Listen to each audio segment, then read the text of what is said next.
Good afternoon, everyone. I'd like to begin by welcoming those members of the public and press who have joined us today for this meeting of Cabinet. We've several important issues to consider, actually more than several important issues to consider at today's Cabinet meeting. But before we begin the formal meeting, I've got some housekeeping information that I need to share. First, please be aware that this meeting is being live streamed and that a recording of the meeting will be available to view on the Council's website. Actually, it means YouTube. Second, the Council allows filming and photography at its public meetings, so please feel free to take pictures and post to social media during the meeting. Third, can I ask everyone to turn their mobile phones to silent or vibrate whilst the meeting is taking place?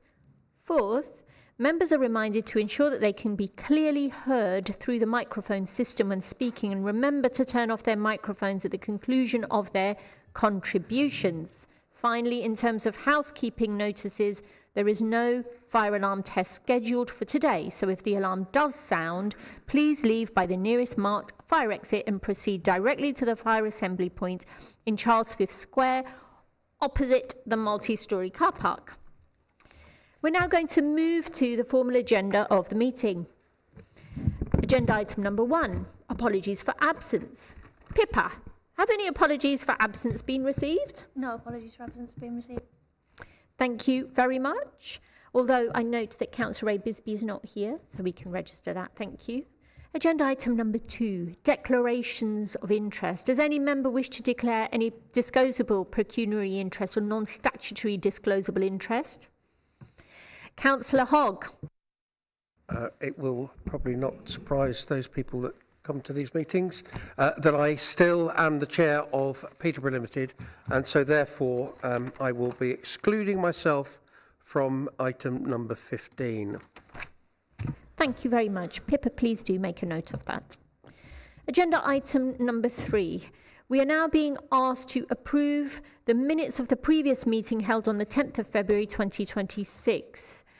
If any member does not agree, would you raise your hand now if you believe that these minutes are not representative of an accurate record? No? All agreed? All read? Thank you. Agenda item number 4, petitions and public questions. Item 4 is petition and public questions. We've received no public questions for this meeting. Now we're going to move to consider our strategic decisions. Agenda item number 5, which is 2026 Highways and Transport Capital Programme of Works. This item can be found on pages 11 to 38 of the agenda. Councillor Angus Ellis, as Cabinet Member for Environment and Transport, please can you introduce the report? Thank you, Leader. This report seeks approval to deliver the Highways Annual Capital Programme of Works via the existing term service contract with M Group Limited. The programme of works are grant funded by the DFT via the Combined Authority and were included in the budget approved by full council on the 25th of February 2026.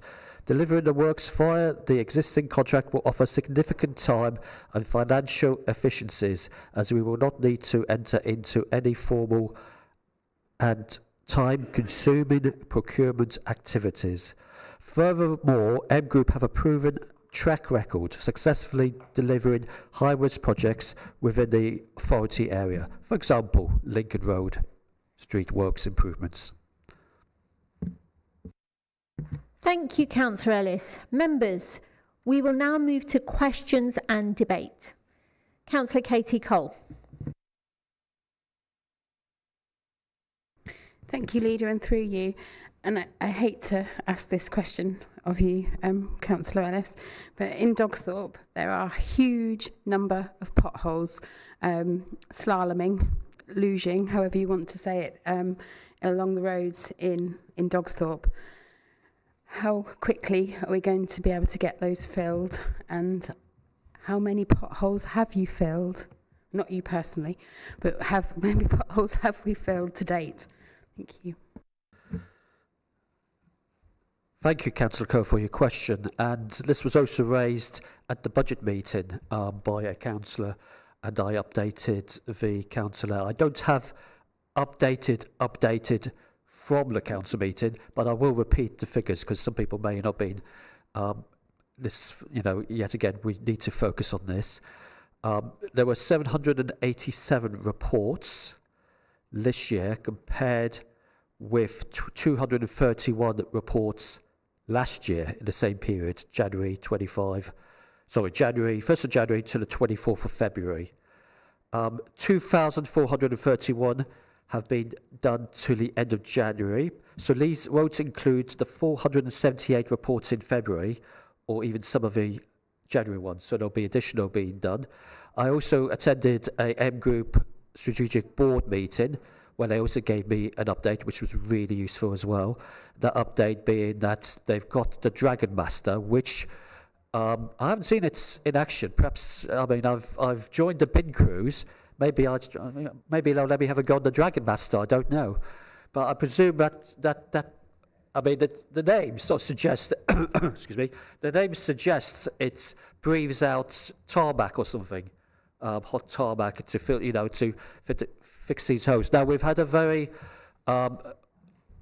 Well, we've had a colder winter this year than last year. We've had a hotter summer last year than the year before, and this is across the country. It's not just Peterborough, and this has meant that we've got more potholes across the city than we have done in the past. But we are on it, and the team with this Dragon Master are out there at night as well. There is some of this work is, especially when it's been extremely rainy, some of the work has had to be done temporarily, and they'll visit again when the weather's better. But although the weather's improved a bit now, it's a bit colder today. So ongoing, the additional stuff is that we've got extra money from government as well, which I did allude to at the council meeting. I don't know if, James, you want to add any more, if there's any more update in last week or anything else regarding potholes, which I've got more information, but I think I'll let you go. Yeah, no, I think you've covered everything there. We have smart crews that operate through M Group that are constantly going around the city responding to potholes as they're reported. What we would do is we'd always urge people to report potholes through on Fix My Street, because the Fix My Street app is linked directly to our back office system. So as soon as that's logged, that gets logged with our inspectors to go out and inspect and make sure they're repaired timely. Thank you. We now have Councillor Zamir Ali. Hi. Do you want me surprised? It's about potholes again. What I found is you said there was a large increase in regards to the amount of reporting as well as the amount of potholes. Is this got to do with anything with the quality of repairs that were done last time as well? Because from my own ward, I'm finding that some of the repairs were not to the standards. And do we have any warranty? I might have stolen someone else's question there. Do we have any warranty in regards to the work that M Group does in regards to potholes as well? Thank you, Councillor Ali, for your question. This year, the issue of potholes has been brought up. Last year, it wasn't mentioned at all, the problem about potholes this time last year. So I think it is, I certainly can't I'm not going to comment on the quality. I'll go back to James about that. But there is a guarantee that if the work is defective, within, and the usual amount of time is 1 year, then they will return, to do it, fix it at no cost. And the same goes for, there was going to be an additional question about, lighting, and the same goes for that. But I would say that there's probably are more potholes. I've certainly noticed more potholes than there was this time last year. So I think it's more about the number because of the weather, and also the fact that until recently we've been underfunded by many previous governments. We've had to make savings on our transport budget many a time. And this year, with the budget that we've got in, the extra money we got from fairer funding, and the extra money specifically for potholes from the government, we've got more money to be able to do more. So there's been a little bit of catch up, but I would say it's the weather, and we've got more money to do better. Anything else, James? Thank you, Councillor Ellis. No, I'd just say on the failing items, if the pothole does fail after it's been repaired, our inspectors will go out, and if it's due to poor workmanship, M Group will repair that free of charge. I would say as well, with the weather we've been having, obviously we've had a lot of rain recently. As you can imagine, when you're trying to put down a bituminous material to get it to adhere to the bottom surface, you need that to be dry, a dry surface. So before they're filling the potholes, they are doing their best to dry it the best they can. But with the rain continuing to come down, that can cause issues when they're refilling the potholes. Brilliant, thank you. I just want to come back and just 2 points I'm going to make is that the inspection, that after the work is done, we've got a year, a warranty, guarantee, whatever you want to call it. Is that a fair comment to make? And also, are we doing, our officers doing, without reporting, doing regular inspections of roads? Because what I found all around Peterborough is that there are roads that are going to have large potholes, and maybe a preventative methodology could be used in regards to it. So parts of the parkway, parts of the smaller streets, Dogsthorpe is one of those ones that I can say. My own Millfield is as well. Have we got the sufficient amount of officers to go out and actually just do a roaming search or inspection of most roads in Peterborough? I know there's a lot of roads, but would that be something that you guys do anyway? Thank you, Councillor Ali. I'll come back on that. There is regular year-long inspections of the roads, and depending on the grade of roads, so a more of a main road will be inspected more often than a road which is hardly ever used, for example, just put in layman terms. But there is ongoing inspection, and hence that would feed into the programme of works, as well as, you know, complaints or about road conditions and potholes. James, anything to add? Yeah, I'd just add that obviously we had the rolling inspections which the inspectors are doing, and then we have an annual survey of the roads where a machine comes out and scans the roads for the quality of the surface. So that forms part, as Councillor Ellis was saying, as part of their now regime moving forward. Thank you. Thank you. Councillor Neil Boyce. Thank you, Leader, and through you. I do have a number of questions. I'll probably go with the first one and then some could be put together. M Group, I understand that the contract works will be delivered by M Group. Could you explain how the council is assured we're achieving best value by using M Group, who I believe only manages the work and the works are undertaken by subcontractors? Thank you, Councillor Boyce. M Group have a large contract with us, which offers a lot of value for money because there's a lot of flexibility within the contract. The other thing is, whilst they do use contractors, they would check on the work and they'd have guarantees within that. And we're undertaking a exercise to double check the best value using two examples. I'll bring in James to elaborate on that. Thank you, Councillor Ellis. Yeah, we're doing a piece of work at the moment to look at value for money.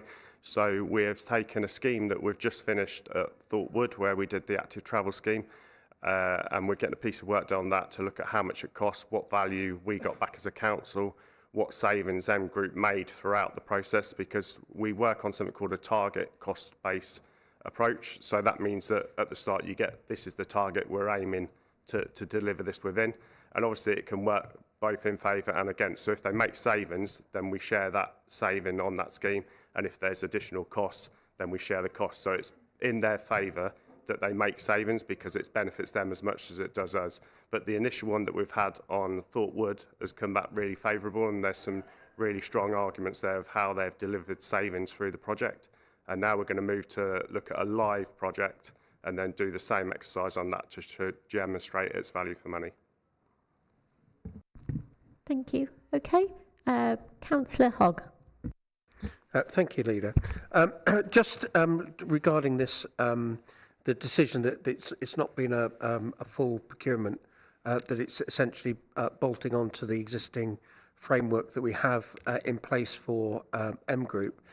Can I just ask how long is that contract for, i.e., when will be the point where we put that whole contract out for tender. And I just wanted to also, before you kind of answer that question, so just in terms of going out and inspecting the streets, I know we have about number score of volunteers out from now until May, going up and down all of the streets of Peterborough, reporting potholes as they come across them. Maybe one of the reasons why we didn't have so much of a numbers reported last year was there were no local elections, and so therefore maybe it wasn't quite such a thorough inspection as we do have every 1 year. One of the reasons why all ups are not going to be good for the roads of this dear city. Thank you, Councillor Hogan. Yeah, that could be a reason. I'd ask I'll ask James to come in to elaborate on around the contract. I know it's we're looking at extending it, but do you want to talk more around the contract time period as per Councillor Hogg's question? Yep, so we're currently in a 5-year extension, and we have to decide by September this year if we decide to extend for another further 5 years. That adopts the 5 years, so it carries on with the contract that we've already got. So that contract was competitively tendered. So when we say that this saves money by not going out to tender, it doesn't mean that we've never tendered it. So the contract was originally competitively tendered, and it sets a framework out that they have a supplier base, so they don't just go to one supplier for works. They have a plethora of suppliers, and they will then go out and get the best price for us. But we have the option to extend for a further 5 years, which would take us to 2033. Sorry, can I just follow up on that? So you're saying that in September we have the choice of either extending or putting it out to tender. So we won't be putting, if we decide to continue with the current arrangement, we won't be going out to tender for another 5 years. Yeah, that'd be And correct. does that just keep going, or is there? No, that would be after that 5 years. The contract ends, you have That's to the go last out hit to tender. on that. Okay, Yeah. that's fine. Lovely, thank you. Thank you, Councillor Hogg. Councillor Jamil. Thank you. I'm glad that there's more money around, because I have a junction in my ward that we've been waiting for about 6 years, the Russell Street, Cromwell Road junction. So James, more than I think Angus, could you give us an update as to where we are with that? Because I know that we've sort of met a few times and we're working towards that, and possibly gives a time scale as to when the works will be done. Yep, so obviously we did some work to look at different options for there. So we've looked at options about opening the Gladstone Street area. We looked at changes to one-way systems. And I know, speaking to ward councillors, the decision was that they wanted to move to that opening of the Gladstone Street entrance. So at the moment, M Group are designing that part of the works. So they're designing that. Obviously, it's quite complex because there's services to move, there's traffic light signals that they're working on, how they will work. So we're looking to get that designed. That's in our annex programme for next year to get that all ready.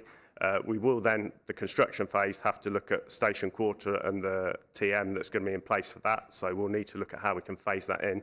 But in the meantime, we've said, as we've spoken to yourself, we'll look at what we can do now. So around that junction, looking at the double yellow lines, adding the blips, which will mean it's no parking at any time. So it will stop anybody parking on the junction corners. And then also looking at if there's any temporary one-way systems that we could put in place with yourselves that would help to alleviate that problem. But as we said, the long-term aim, as you've said as ward councillors, is we will be implementing the scheme to open the Gladstone Street junction. Thank you. Thank you very much. Any more questions? Katie? Thank you, Leader, and through you. As part of the discussions last year around Lollipop Ladies and Lollipop Ladies services stopping, many of the sites where the Lollipop Ladies have gone or are going were going to be having mitigating factors put into them. One of them was Newark Hill in my ward of Dogsthorpe, and I think it was agreed that there was going to be some kind of push-button pelican crossing. Lewis will question me on it, but the Pelican Crossing.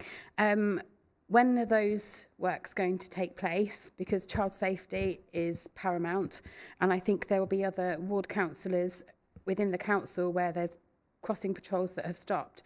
We'll be very interested to find out when those services are, or the changes to those areas are going to be made, and so that we can keep our children in this city safe. Thank you. Thank you, Councillor Cole, for your question. Regarding the Eastfield Road, I did ask Liz at another meeting because it wasn't included, but there is funding for it for the next financial year. It's going to use one of the, it's going to be a further signalled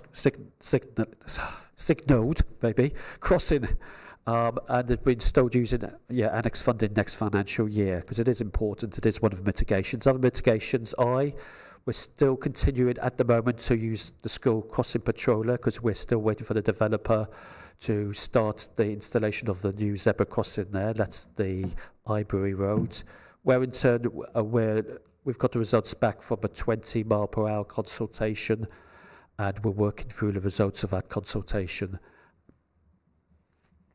Thank you. Katie? Thank you, Leader. Thank you, Councillor Ellis. Could I ask for a timeline regarding Newark Hill Academy, please? And will it be in place for the new academic year this year?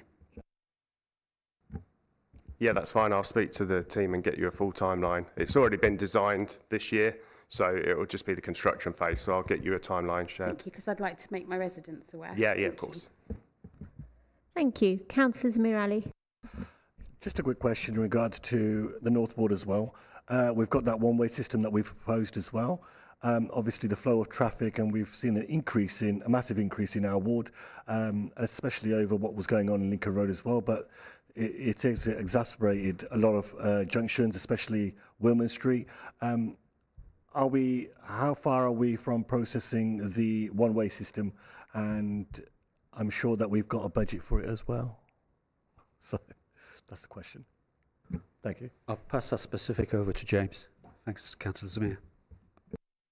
Yeah, we had really good meetings with yourself to look at how we can improve the one-way systems around there.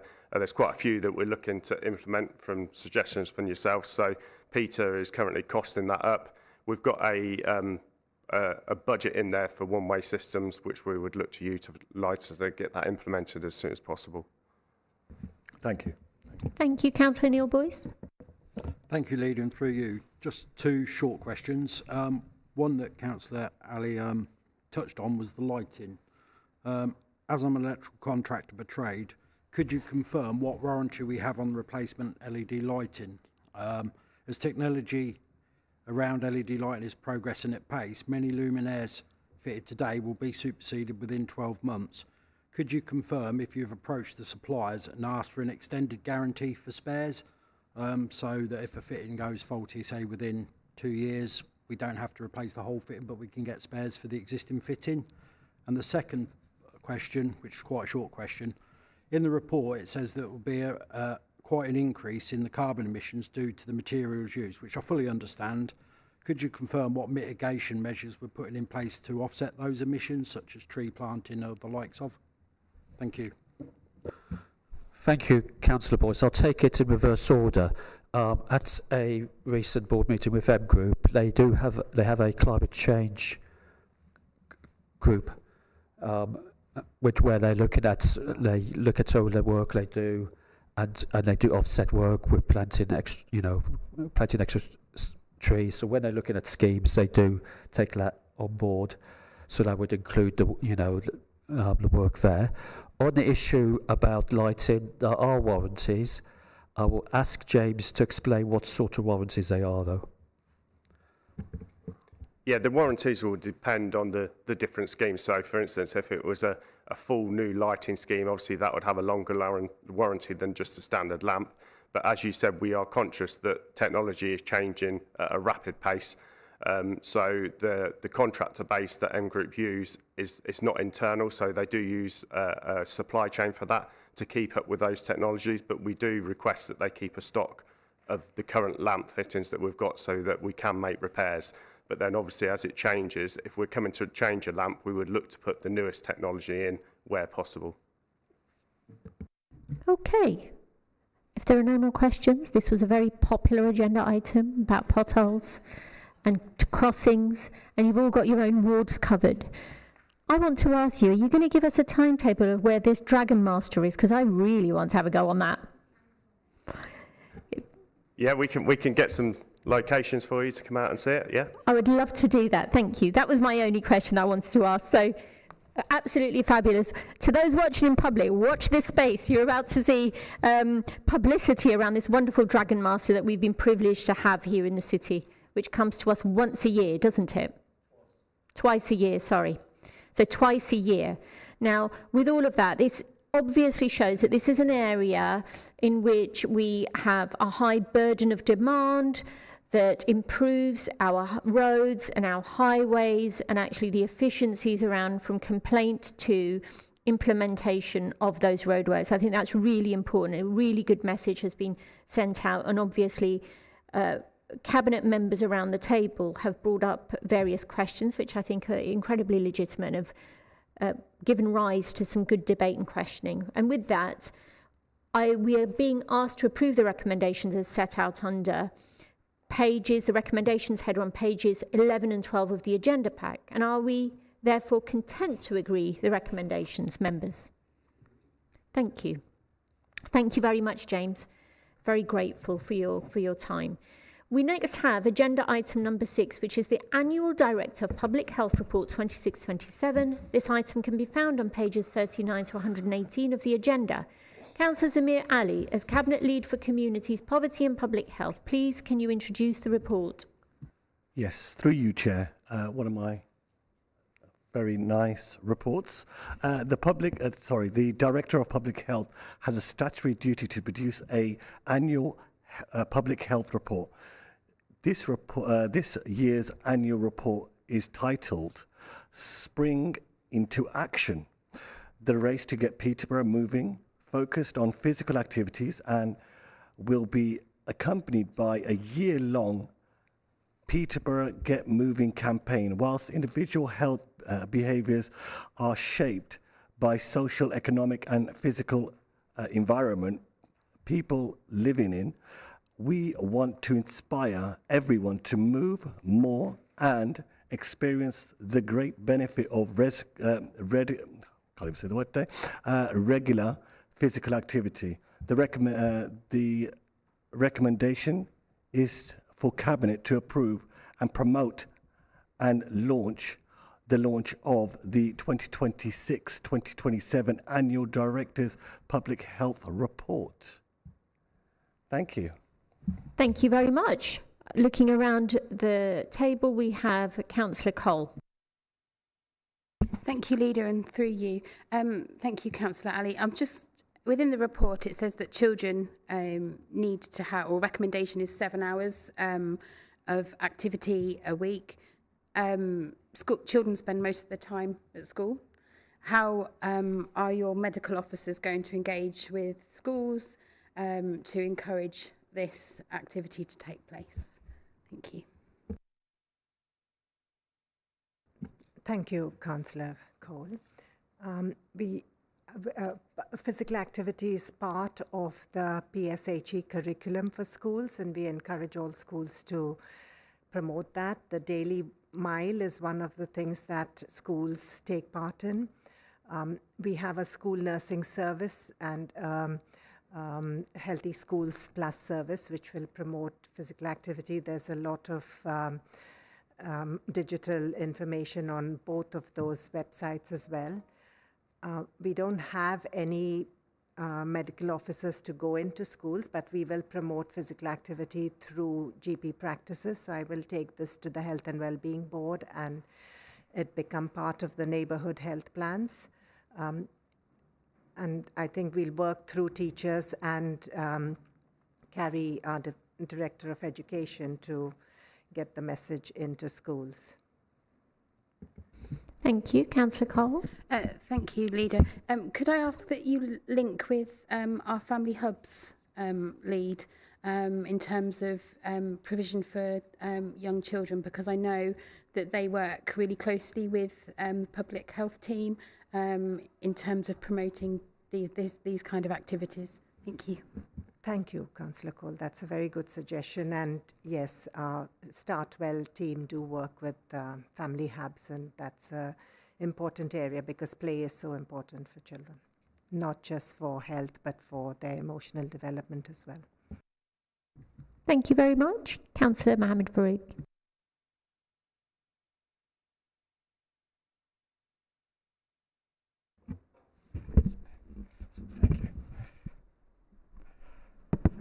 Thank you, Chair, and through you.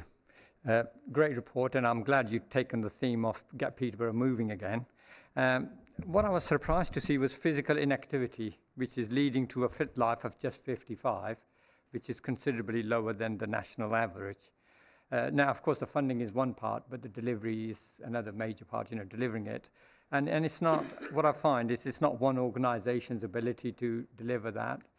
Perhaps would you agree that we need that coordinated effort between National Health Service, Peterborough City Council, voluntary groups, and then go on to use things like Pride and Place funding to go on to deliver that. And I also need to mention schools.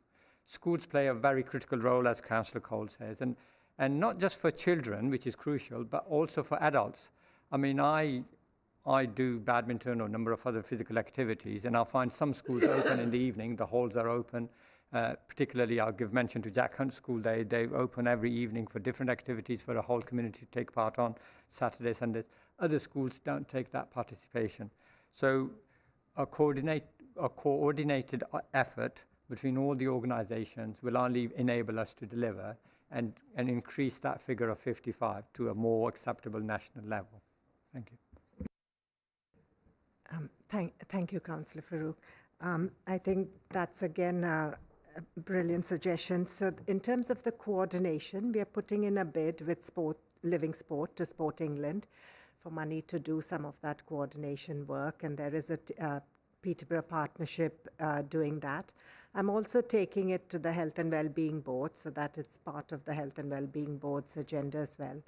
And within the NHS, as I said, through primary care and through so as you can see, there are examples from schools. Within the report, there are case studies from schools. There are case studies from the NHS and our two community providers as well. So we've engaged with them in writing the report, and then we'll engage with disseminating the findings. And we have to get everybody to keep saying it's a simple message that some is good, more is better, but we just have to keep saying that again and again and consistently across all partners.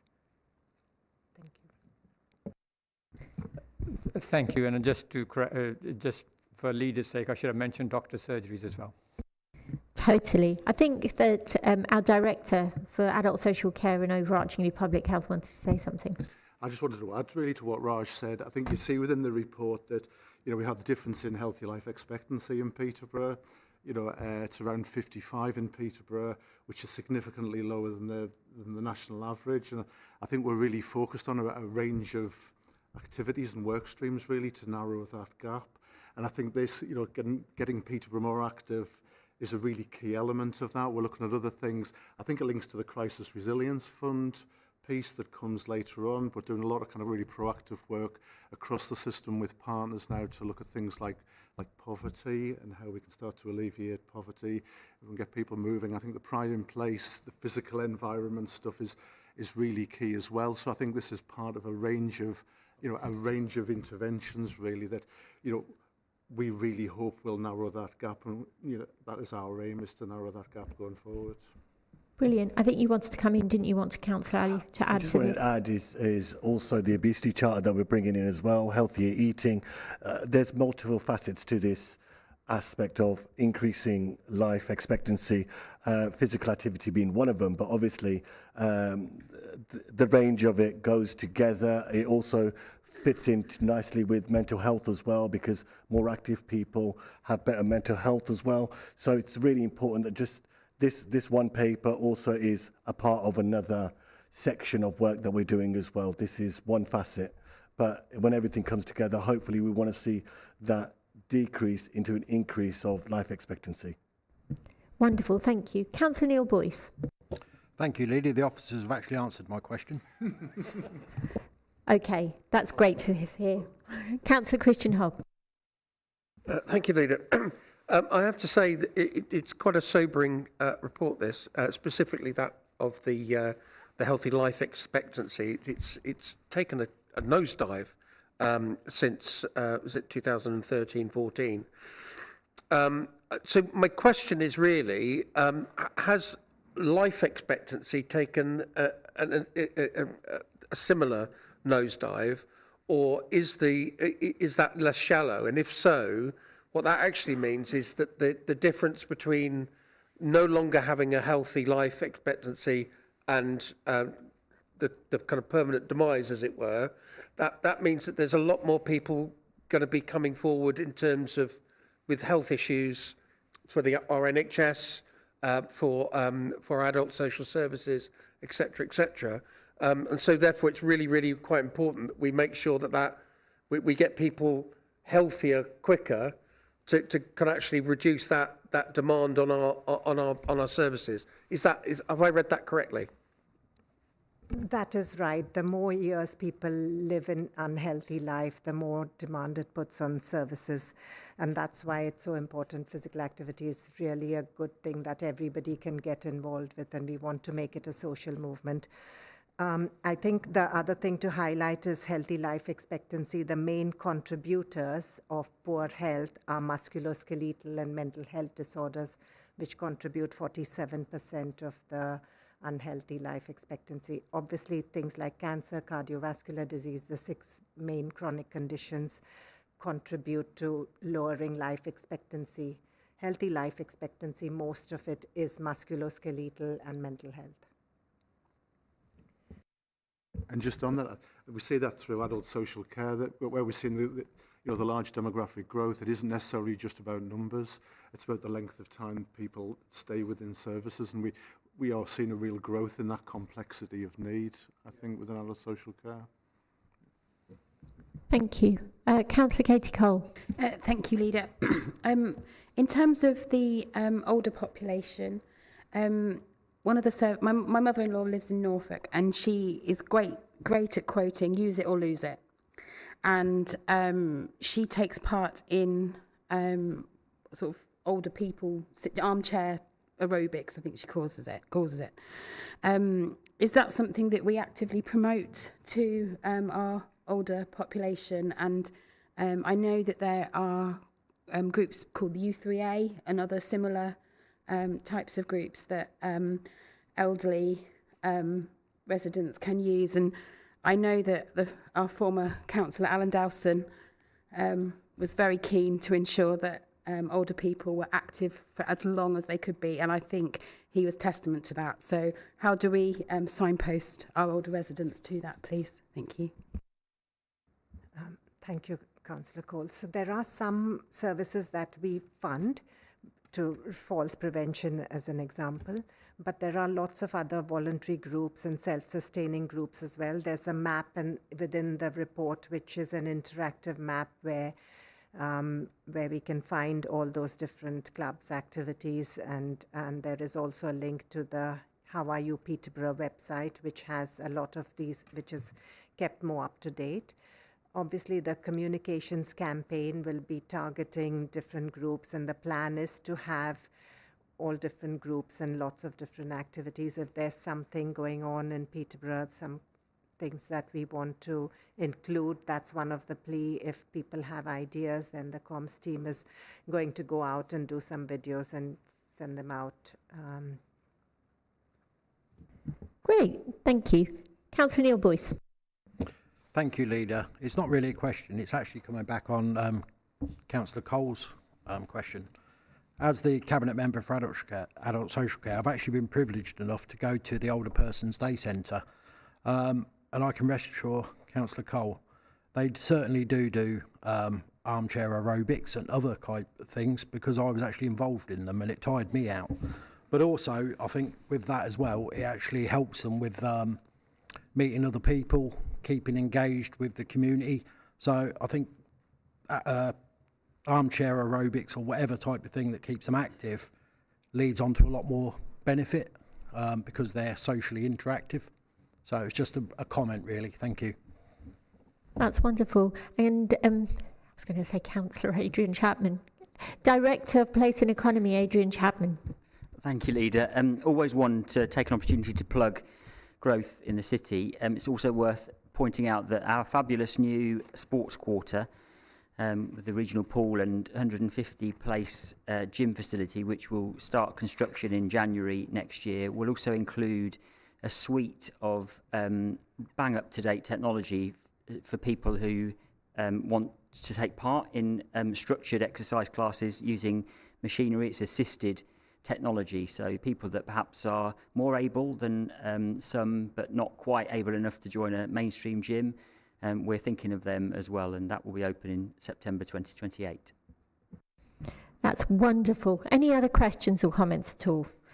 None whatsoever. I'm really encouraged to hear that. In fact, I did do... Oh, anybody want to say anything? I just wanted to say, I mean, we are here to promote, we want to promote and launch, and I would ask all of our members here to get fully involved with it, because it is a really, really good thing. And I think we should lead by example as well. So thank you. Thank you. Next week, I am preparing for this video with us. Vinny's going to get me a sweatband to wear around my head, and I will have some sports attire. So we always have to lead by example. But actually, just on that note, I think that the good things, because we have our residents watching us, and this cabinet is an opportunity to showcase to our residents some of the really important decisions that we're making here for the city, and physical activity linked in with health, life expectancy, poverty is very important. And we've all discussed that here today. But one of the great things here as a city and under this administration is that we've approved and had funding from the government for the swimming pool and the leisure centre and the sports complex. We've highlighted some of the resources that are available to our residents in the How Are You Peterborough website. And actually, there is such a wealth of information that is available online. I've been speaking to patients this morning around it. And you've got the Healthy You website that also has a physical activity element to it. So I would really stress and encourage residents that are watching this today, please do use these resources. They're here, and some of our assets like the cathedral, some of our partners, they're having yoga sessions there for those that are, again, less able-bodied. So it's really important that, number one, the point that Councillor Farouk highlighted about information shared, coordinated, so that everybody knows what is available out there so that we can all benefit from it. So thank you very much, Raj, for that report, and thank you for the hard work that you've put into it, and please convey our Cabinet's thanks to your team as well. It is much appreciated. And on that note, I would like to ask colleagues to approve the recommendations as set out in the recommendations header on page 39 of the agenda pack. Are we content to approve? Thank you very much. Thank you, Raj. Let's move on. Agenda item number 7 is approval of a new mental health Section 75 partnering agreement. This item can be found on pages 119 to 130 of the agenda. Councillor Neil Boyce, as Cabinet Member for Adult Social Care, can you introduce the report? Yes, thank you, Leader. I'm bringing this report to ask for approval for a new mental health Section 75 agreement, partnering agreement. Peterborough City Council currently delegates provision of adult social care services for those with mental health needs to Cambridgeshire and Peterborough Foundation Trust, CPFT, via a Section 75 agreement. This agreement is due to expire at the end of this month, March 2026. This discussion is to enter into a new agreement to delegate these functions. The term of the agreement will be for an initial 1 year with 2 one-year options to extend the periods. Thank you. Thank you, Councillor Boyce. So this is a new agreement. Any members have any questions around this? Councillor Katie Cole. Thank you, Leader, and through you.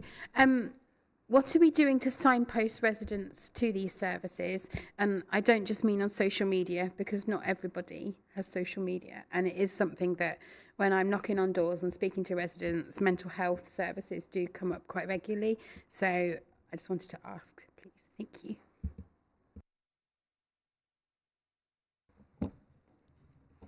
So the mental health services delivered by social workers or supported by social workers are for people who've got eligibility.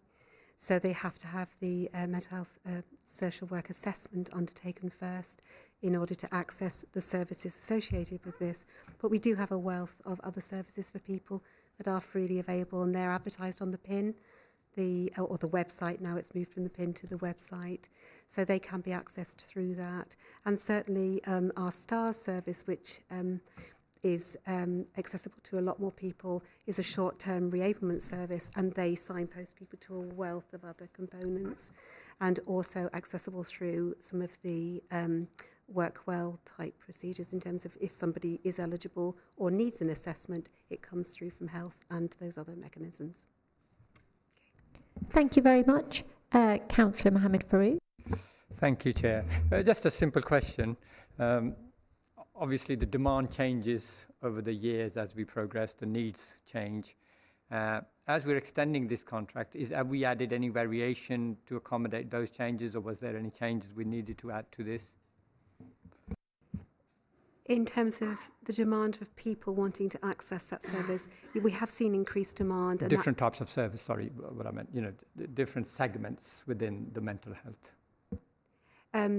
So the social workers will undertake the assessment. They define what type of service that person might need in order to sort of support them, whether that's a package at home, whether that's social activity, and we then commission services, scaling them up or down accordingly. So these services, in terms of staffing, will undertake the assessment, and then we commission services thereafter to meet the demand. Thank you, Councillor Christian Hogg. So I have a question. Just does this this new agreement does this hold the line, or does this look to increase the capacity and scope of what we will be dealing with? And the reason I ask that is because I'm aware that certainly where mental health provision fails to or it lets the society down, it is for the police to pick up the pieces. And I know, unlike ourselves, we've had a fairer funding boost from government. Cambridge and Constabulary is yet to get theirs, and they're being squeezed from both angles. So my question is, are we? Does this actually up our provision, or does it just hold the line? So this provision is staffing to undertake assessments. Once those assessments are undertaken, that defines what support an individual might need, and that's commissioned separately. And that demand, if that demand increases, then we commission more, or if we need something else more specific, if there's a gap in that provision, we would commission that thereafter. In terms of the staffing numbers, they remain the same. Demand has increased, but there is capacity in that service to match that demand. There is no waiting list for assessments. Stephen. Just on that, there's a lot of work that's gone on between, I think, the statutory partners and the police called Right Care, Right Place, which is very much about that. It's about the fact that the police do have to spend an awful lot of time working with people with severe and enduring mental health issues. So there's a process called Right Care, Right Place, which is work with ourselves, the main mental health, NHS mental health providers, to try to alleviate that, to try to develop services in a way that alleviate that for police. So there's quite a lot of work that has gone on to develop that, and that's ongoing work to try to alleviate that. But I think it is difficult when people present in quite acute mental health states. We do tend to work quite hand in glove with the police to try to resolve it. Thank you. Any other questions, comments at all? No? Well, I think, again, this is another example of a good news report because of how we all know that the umbrella and the spectrum around mental health is absolutely huge. You have some really serious mental health issues where there are those that are more inclined to identifying more from the preventative aspect and putting in the right help at the right time to prevent escalation and deterioration. And that's where we see this fit in very nicely with trained staff that are able to identify that, and works very nicely also with the whole social prescriber community health services delivery element. So you can see how the both are synonymous and also beneficial to the resident that requires that service. and taking off the burden from subsequent main core mental health services. So I see this as a complementary service. I think it's great. Lisa, thank you very much for presenting this report. This is a good news story again. And on that note, I'd like to ask Cabinet members to approve the recommendations as set out on the recommendations header on page 120 of the agenda pack. Are we content to agree the recommendations? Thank you. Thank you very much, Lisa. Thank you. Right, we're moving on to agenda item number 8. Incredibly exciting, but on this, I see that Councillor Hogg would wish to declare something. Please go ahead. It's not. I've already declared that I'm still the chairman of Peterborough Limited. So I'm a bit unclear as to this particular item, because although it evidences the fact that it pertains to Peterborough Limited's insurance, that is a service that's provided by the council to Peterborough Limited in the same way that they provide the fleet, for instance. So it's not a decision that's made by the board. It's kind of hardwired into the agreement between PCC and P Limited. So if I could just get some legal advice as to whether or not I need to be involved in this or not. I think that's a legitimate ask, and I know that the monitoring officer has advised that because you are a director of Peterborough Limited, you can remain, although it wouldn't be appropriate for you to vote on this item. But if you'd like to elaborate? Nothing further to add. Is that self-explanatory? Is that okay? I do have a question, because I've suddenly noticed something. So, but I'll bring that, not of officers. Thank you. So, are there Cabinet Member Councillor Mohammed Jamil would be introducing this report, of course. Please go ahead. Thank you, Leader. Cabinet approved a 5-year long-term agreement with our insurers following a full tendering process in 2023. This report is brought to you, Cabinet, for approval of the insurance spend for the years 24-25 and 25-26. The maximum likely premium spend for the remaining 2 years of the contract, and to clarify the extent of the delegation to the Executive Director of Corporate Services set out in paragraph 3.81H of the Constitution, to ensure correct governance is followed when adding or removing insurances as circumstances dictate. Thank you. Thank you very much. It's pretty straightforward, but if anybody really wants to ask any questions.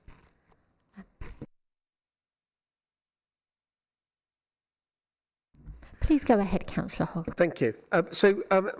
My question is really that, so on 2.2 and 2.3, it talks about the total insurance premium spent for PCC going up from 1.23 million up to 1.33 million, and that for Peterborough Limited from 528,000 to 557,000.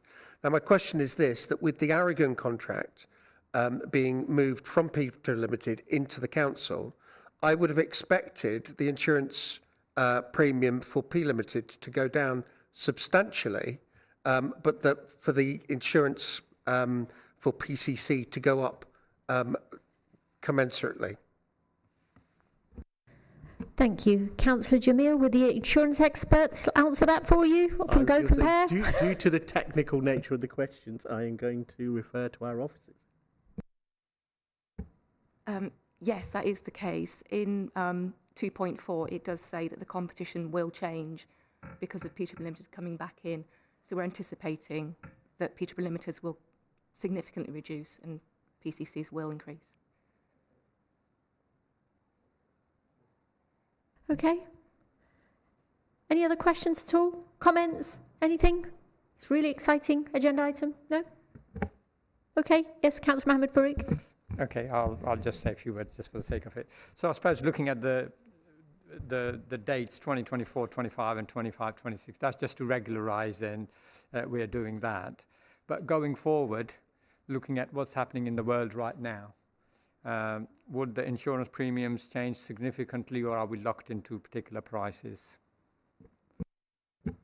It does change every year because obviously we buy and sell properties. For example, Peterborough Limited coming back changes the number of staff, changes the risks. Global events, we've had several years of increased premiums because things like metal, the price of metal's gone up, the price of wood's gone up, so that affects our property premiums because of repairs. Motors changed a lot.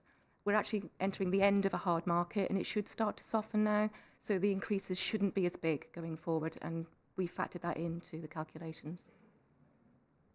Thank you very much. Well, if there are no further questions on this, thank you very much for presenting that report, Sue. Really appreciate it. So, are we content? We're being asked to approve the recommendations, obviously, as set out under the recommendations header on page 131 of the agenda pack, and I'm assuming that we're all in agreement. Thank you. Right. Moving on to agenda item number 9 is vary and extend the City Centre Public Space Protection Order, PSPO, for 3 years, and vary the Millfield, New England, Eastfield and Embankment PSPO. This item can be found on pages 135 to 170 of the agenda. Councillor Zamir Ali, as Cabinet Member for Communities, Poverty and Public Health, please can you introduce the report? Yes, through you, Chair. A Public Spaces Protection Order has been in place in the city centre since 2017 to tackle antisocial behaviour and support the council's aims to keep the area safe, attractive for residents, workers, visitors, and contribute to the reduction of ASB over the last year, and a reduction of serious violence in December 2025 compared to December 2024. The PSPO allows the police and the council officers to disperse individuals involved in street drinking or other ASB, helping to maintain the safety in the nighttime economy. Sorry, bear with me just a moment. PC's playing up a little. Updated conditions of the alcohol consumption in furthering the support and efforts addressing alcohol-related issues as a similar has similar challenges existing in Millfield, New England, Eastfield and the Embankment PSPO area. It is proposed that both orders be varied simultaneously to prevent displacement and ensure consistency. Just to add to that, I am very supportive of this, especially with the new Lincoln Road aspect that we've, the new Lincoln Road development that we've just had.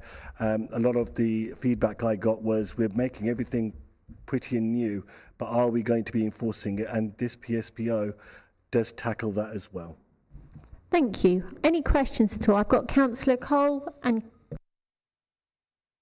Thank you, Leader, and through you. One thing I've noticed opposite Bishop Crichton Primary School, the bit between with the bushes and where the cathedral is, that there is an increasing number of tents that are appearing on that strip of land. Does this PSPO cover that area? And I know prevention's better than a cure, but moving people on just slightly down the road is not a cure in that case. So how are we supporting people who are in a situation where they are homeless and living in tents near schools? Because I have been contacted by the head teacher of Bishop Crichton saying it does pose a risk to the young people at that school. Thank you. Thank you for that question. So the PSPO will cover that part of the city. PSPOs we're not able to enforce rough sleeping. It's not a criminal offence. However, behaviour that is sometimes associated with individuals can be tackled by a PSPO. However, we would always look at prevention, engagement, outreach first, with enforcement being the last option. I am aware our housing needs colleagues and outreach are aware of the tents in this location, and my service would work very closely with theirs to either move them on or support services. Thank you, Councillor Cole. Councillor Angus Ellis. Thank you, Leader, and thank you, Councillor Ali, for bringing this. I'm really pleased that it extends the area from the city centre into Millfield, which is where a part of Millfield is also my ward, Park Ward, and it is important to provide extra protection. That's what it means, public spaces protection order, just in case nobody mentioned it, because we do use acronyms a lot. My specific question, though, is obviously it gives more powers to the police, but an order is only as good and rules only as good as what enforcement you got. What are you confident, and perhaps whether or not you can elaborate on the resource of enforcement officers, because I know they're across the city doing many things, so it's another extension of work for them. Can you elaborate on the resource we've got, the numbers of enforcement officers and anything related to that? Thank you. I'll partially answer this question and then pass it on to my lovely colleague. We have had a decrease and now we've got increase. We've recruited again.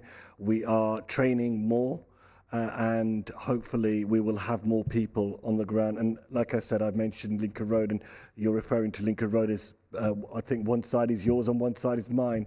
It's a bit of a kooky one, and parts of it is Central as well. We do forget Central as well.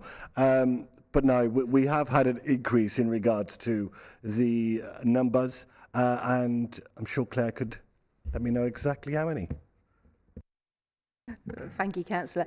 So we are recruiting and we will be back up to 8 officers that can enforce both public space protection orders. But I'd also like to add that the police have powers to enforce both of these PSPOs.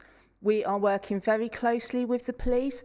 So a number of months ago, we set up our weekly tasking meetings for the city centre where we can direct resources. This has now been increased to take in the Millfield area at these tasking meetings. So if there's certain areas, individuals that need enforcement action, prevention, we can allocate resources and then review at our Monday meetings.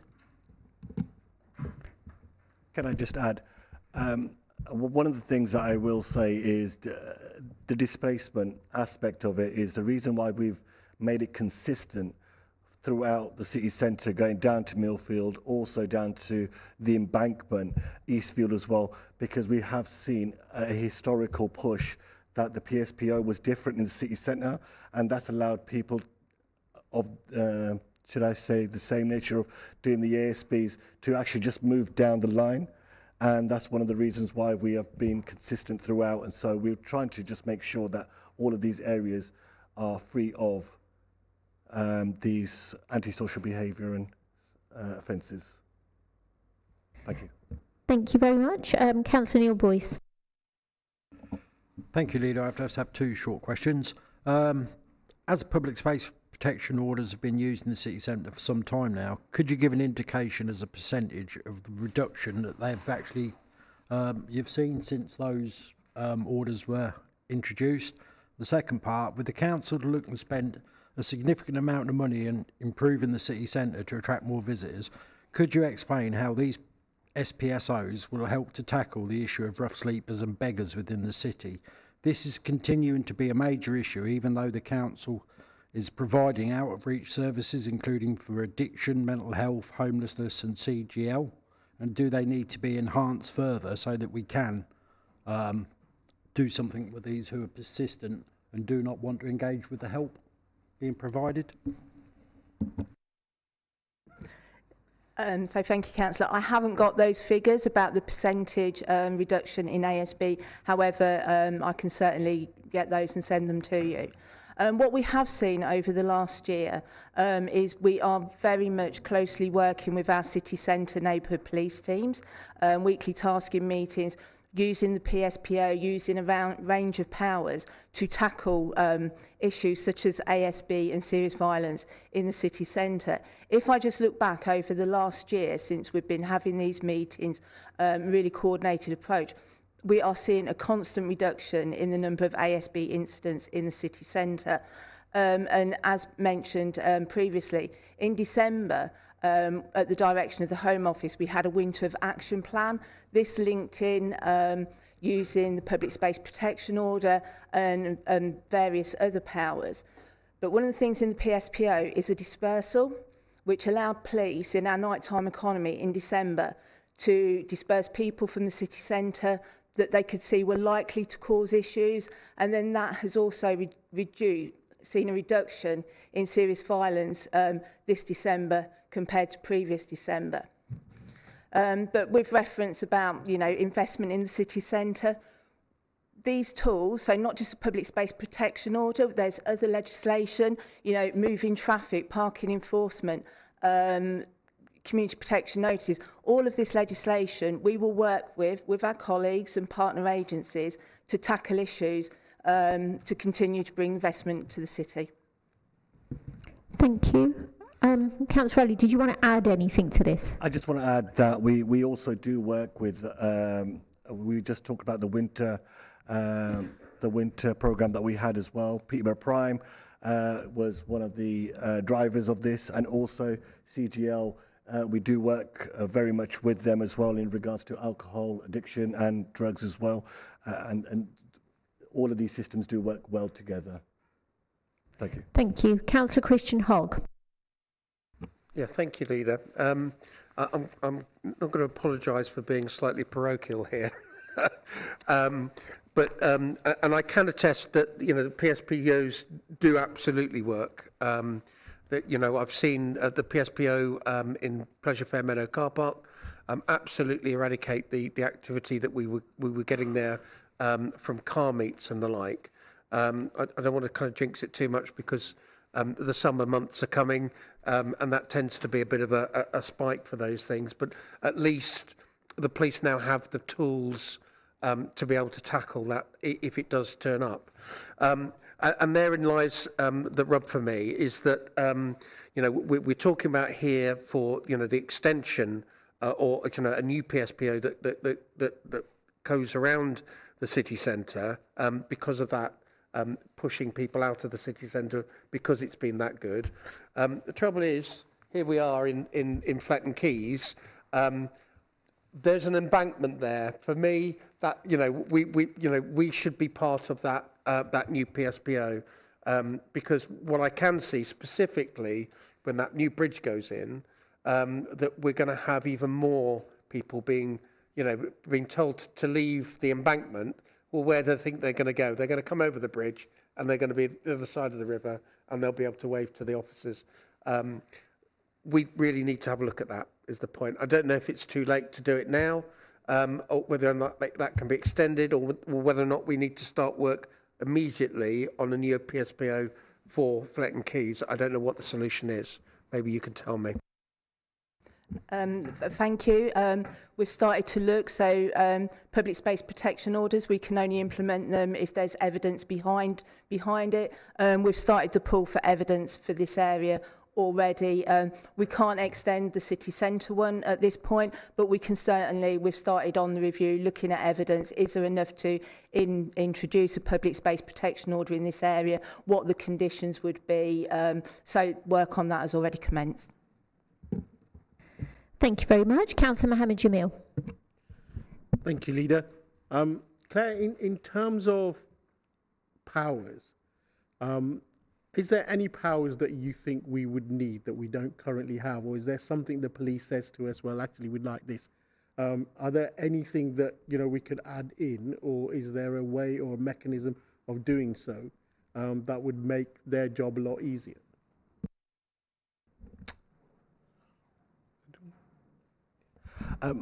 Let me come back on that. I mean, there's a number of things that I would want myself as well, and I think me and Claire have discussed this multiple times, and I think it's more to do with the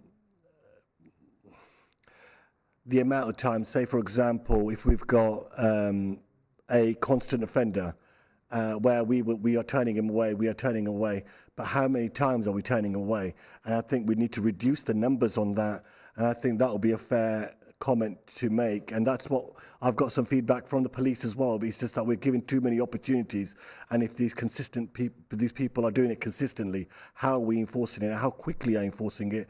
Residents want that as well, and I think we agree on that. If Claire wants to add anything. I think we have lots of powers available to us.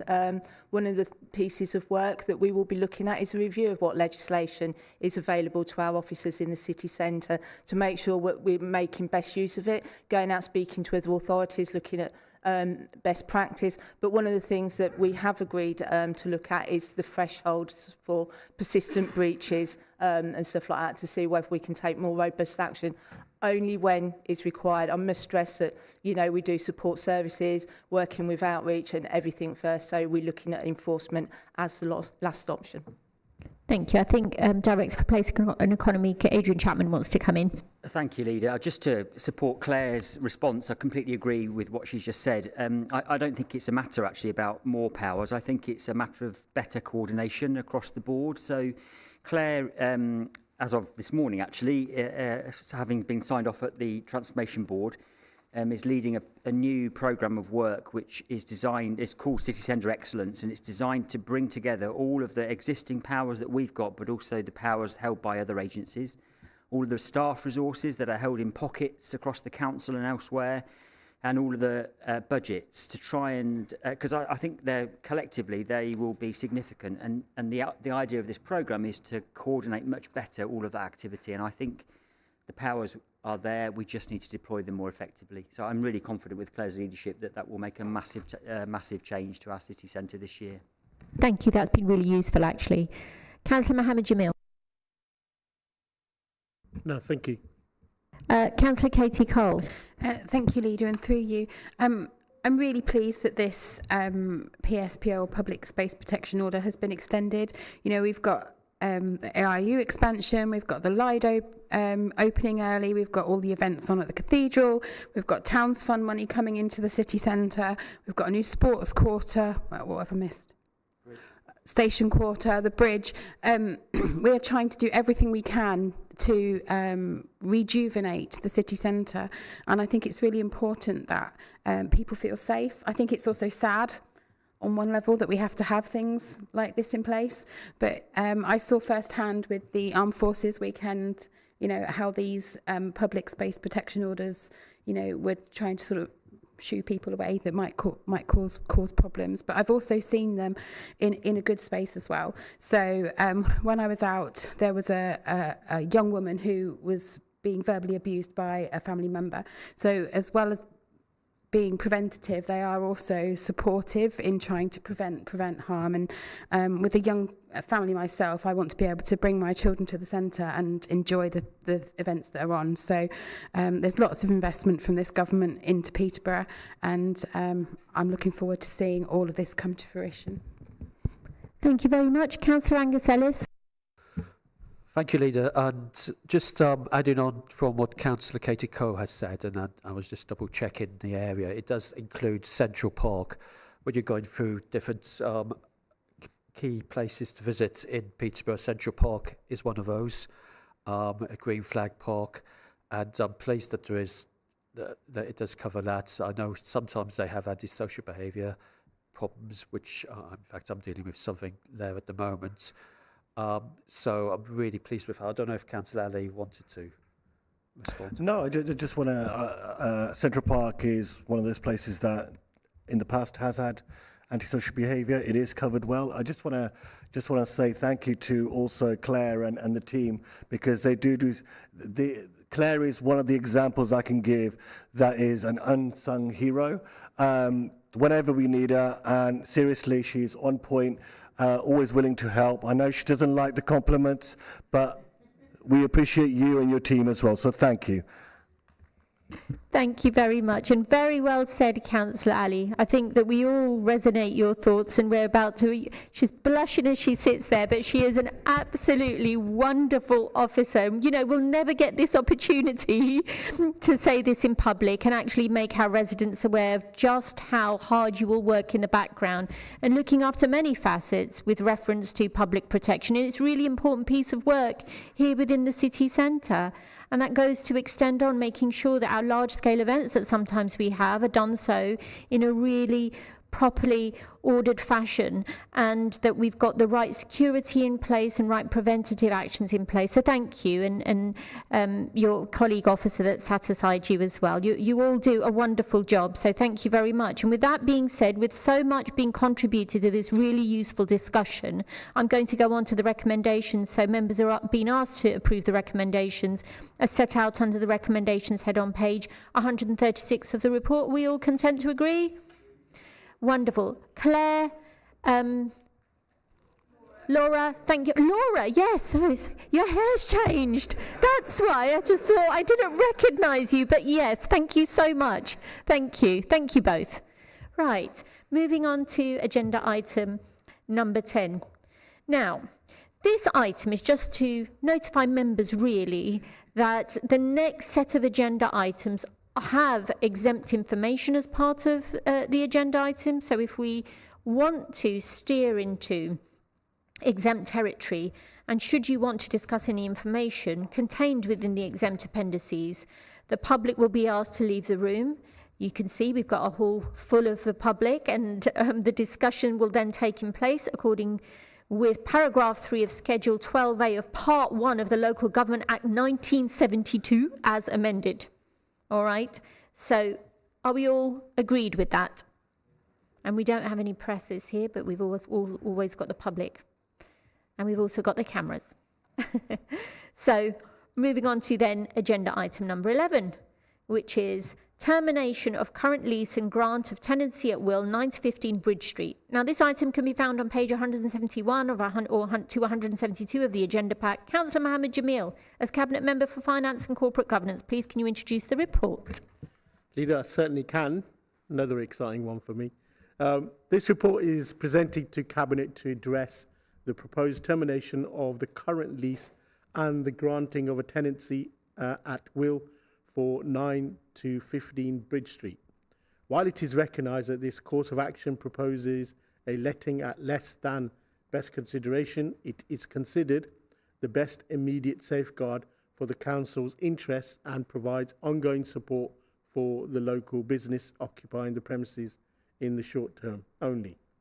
The report sets out the background, rationale and implications of these recommendations, and to ensure informed decision making by Cabinet members and to promote the effective management of our Council's assets.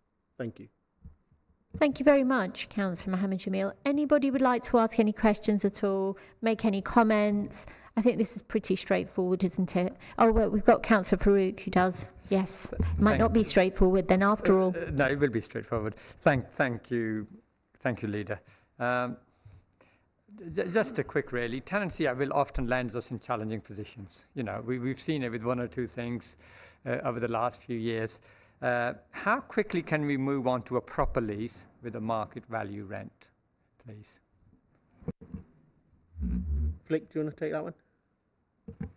Thank you. Yes, we are going to market it. So whilst the tenant we have agreed a less than best rent with the existing tenant, we will look at the options for marketing the unit to see what interest does come from that. It may be with the existing tenant that's agreeing a tenancy at will, or it might be a third party. Thank you. Any more questions at all? No? Okay. We'll move on to the recommendations. So we're being asked to approve the recommendations as set out under the recommendations header on page 171 of the agenda reports pack. Are we all content to agree? Thank you. Felicity, we'll have you here for a little while if that's all right with you. Agenda item number 12 is sale of land at Laxton Square, Peterborough. And this item can be found on pages 183 to 194 of the agenda pack. Councillor Mohammed Jamil, as Cabinet Member for Finance and Corporate Governance, take it away. Thank you, Leader. As members will know, the area around what used to be the market is now lovely. This is one of the last bits that I think was left in our ownership that we needed to transfer. I've had, and I'm sure other councillors have had, lots of emails from the Civic Society who are saying, look, when are you going to complete this? So this report is presented to Cabinet to consider the proposed sale of the land at Laxton Square following the successful development of the adjacent site. The recommendation seeks to secure a capital receipt for the council, relieve it of ongoing repair and maintenance responsibilities, and simultaneously ensure the site is retained as enhanced public open space. The report summarises the key elements of the proposal, anticipated benefits, and strategic implications for the council, supporting Cabinet members in reaching an informed decision about the future of Laxton Square. Thank you. Thank you. Are there any questions or comments that anybody would like to make on this agenda item? Nope. Okay, so we will be content to move the recommendations, please, members, which is on page 183 of your agenda pack. Are we content to move these recommendations? Thank you. Felicity, this is quite easy. Well, hold my breath though. Right, agenda item number 13. Agenda item number 13 is grant of a new lease, 7 and 8 Savile Road. I repeat, not row, Savile Road. This item can be found on pages 195 to 210 of the agenda pack. Councillor Mohammed Jamil as Cabinet Member for Finance and Corporate Governance. The floor is yours. Thank you very much. And when will the excitement cease, eh? This report is presented to Cabinet to seek approval for the grant of a new lease at 7 to 8 Savile Road. The proposal outlines the strategic rationale, anticipated benefits, and key terms associated with the granting of the new lease. The recommendations within this report are intended to support the Council's ongoing commitment to effective estate management and the best use of its property assets in alignment with organisational priorities and financial sustainability. Thank you. Thank you. Are there any questions or comments on this at all? No? Well, rather than just move to recommendation, one thing I will say is that we're quite fortunate, and I think that it's an example of good governance that we have set up the property board.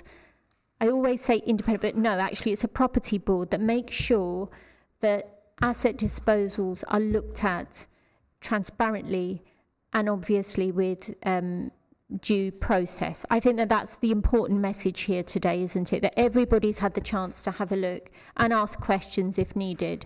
So I know that it's probably one of the departments where you probably get the most questions asked across the city and also from a range of members. And I just want to say, Felicity and team, that I feel that you're doing a wonderful job, and thank you very much.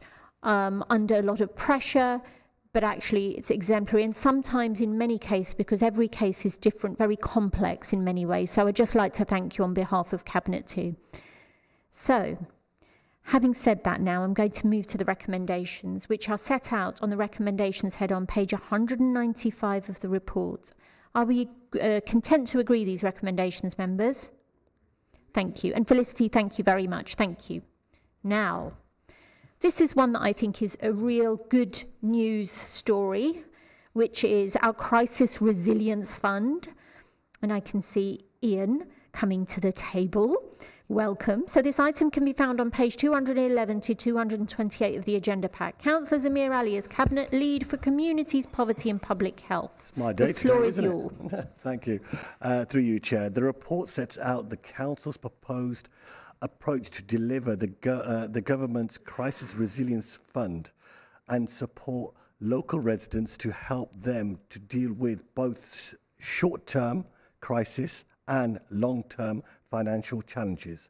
The Crisis Resilience Fund will see a great emphasis on providing support to households to better manage their finances while still providing a safety net for anyone needing emergency support. Funds will be used to establish a new crisis cash fund and invest in local community organisations to provide emergency food, essentials and support. In addition, the proposal or should I say the proposed, it is proposed to invest financial resilience services, including Citizens Advice Peterborough, to help people better manage their finances. I just want to add further on to this. This is very, very important, and thank you very much for a lot of the hard work Ian has done in regards to implementing it and trying to deliver this as well. It is quite a confusing time for those people who are in a crisis and don't know which way to turn, and they should really look to the council as a safety net as well. So thank you. It's all yours. Thank you very much, Councillor Zamir Ali. Are there any questions at all? Councillor Neil Boyce. Thank you, Leader, and through you, I have a couple of questions. Should a resident present themselves to the council for monies from the CRF, what do you expect the time frame for those funds to be made available to the resident, and how many times can a resident present themselves? How will this be monitored? And also, do we monitor if multiple applications come from the same household? That's the first question. I'll just grab the second. And secondly, sorry, it's a bit of a complex question. If you just want to give Ian the opportunity to answer that, I think it's fair.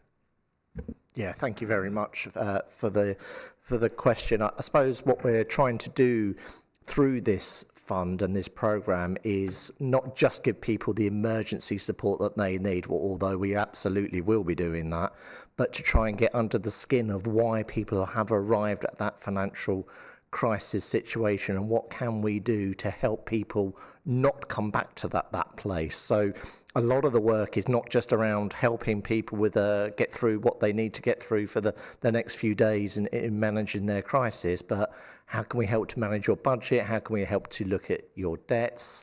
Is that person claiming all of the benefits that they are entitled to?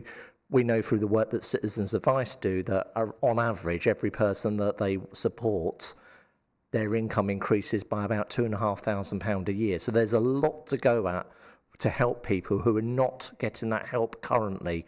So in terms of how many times will people be supported, we're intending that it will be a single crisis support in terms of a payment per year, but leaving the opportunity, because situations can change at any time and further crises can come up which can't be predicted. There'll always be an opportunity for people to come back for further support in those circumstances. But the whole point is we're trying to support people so they don't need to come back, and that forms part of our wider poverty strategy. I think you asked questions around monitoring as well, didn't you? yeah, the monitoring is, say a young lady from a house comes for assistance, is there a monitoring, say, because the next week her husband could come, the next week her 18-year-old son could come, all from the same household? So is it monitored, and can each member of that family actually come to you for assistance, or is it like once per household? Yeah, let me answer that one. So we're just working with a provider at the moment to establish this cash payment system. We haven't got it quite up and running just at the moment, but that is exactly one of the questions that I've been asking, and do they have the tools and facilities to be able to track that? And the answer is yes, we will have a comprehensive case record management system that will be able to track individuals and make sure that they're legit and bona fide. That doesn't preclude somebody living at the same address also asking for assistance, because all circumstances are individual and unique, and we'd need to make sure we review each person's situation and not just blank them just because there's also something at that address. I just want to add to that is, with this programme as well as this Crisis Resilience Fund, there is going to be a calculator, and I would advise everyone to go onto it, because you don't know, this could help you budget. There's a number of aspects to this that we are always working on prevention instead of just going into fixing stuff, and let's help people not get to that stage of crisis. And it's quite important when this is all set up properly and ready to go. I think we will do a number of bits on communicating it out there from the comms team as well, and the calculator. And I honestly think everyone should go and have a little play at it, should I say. Thank you. Thank you. Councillor Katie Cole. Thank you, Leader, and through you. I'm really pleased that the Crisis Resilience Fund is being established. Only yesterday in the spring statement, you made it very clear that this government is supporting families. I am concerned about the longer holidays and the change from supermarket vouchers to the Crisis Resilient Funds. I know that as a result of myself working with Councillor Ali and yourselves and John, that we've actually got sort of a buffer for this Easter holidays of £15 for families. It's really important, if you're eligible to claim, please do so. But the summer holidays is 6 weeks. And having been a teacher by trade, I know how families will probably rather not go to a food bank, will not claim. I've seen both sides of this, and I'm worried about the impact it's going to have during the summer holidays and the longer Christmas and Easter holidays. So what are we going to do during the summer holidays to ensure that families who rely on that little bit extra for food, because I know the Crisis Resilience Fund can be used to support families with food vouchers. How are we going to support those families and ensure that there isn't an uptick into children's services because of families not eating? Thank you. Yeah, I mean, I think that's a really valid question and an important issue to raise, really. And I suppose there's no single answer to that, but there's multiple answers, really. So firstly, we do have our crisis payment that is coming on stream fairly soon, and I would certainly be promoting that for any family who needs it. We have our family hubs as well, of course. We have the holiday and food programme, so I'm not sure if I've got the terminology of that right, but we have that launching as well, which is separate to this. We also have the resilience measures that I mentioned, but of course it's important to remember what else government is doing in this space. There is the relaxation, isn't there, of the two-child benefit cap from, I think, the 1st of April, which will make a significant improvement to many families' income. I think that's important to know. There's also the national minimum wage, which is increasing. And then there is other work that we're doing throughout our poverty work throughout the council. So I don't think there's a single issue, but one of the things I would point out is through this, we're intending to fund quite a few community organisations who know their local people, they know their local residents, they do excellent work in supporting people, in identifying them and providing a really friendly, safe place where people can go and ask for support. And that is absolutely the intention, to fund those organisations through this funding, to provide that help through the summer and throughout the year as well. Thank you. I've got Councillor Christian Hogg. Thank you, Ian. You mentioned about Citizens Advice Bureau, and I know that a number of years ago we cut funding to that particular organisation some time ago, and from the looks of this, it means that we're now. Does it mean that we're now starting to increase that funding again so that they can provide the work that they do?